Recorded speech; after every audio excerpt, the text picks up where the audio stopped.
ใจในเมื่อคนไว้ใจมีใครอื่น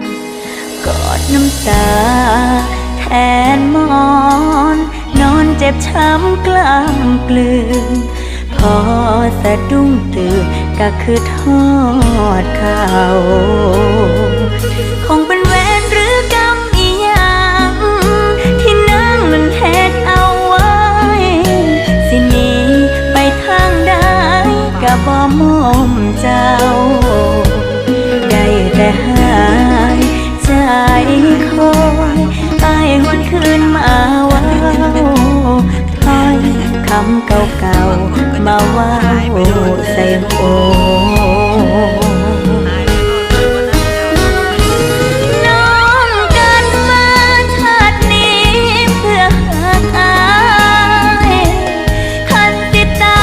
ยก็ให้ตายข้าอกพี่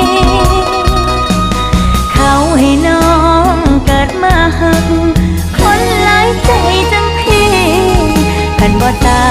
ยจากนี้คงบ่ลืมอาย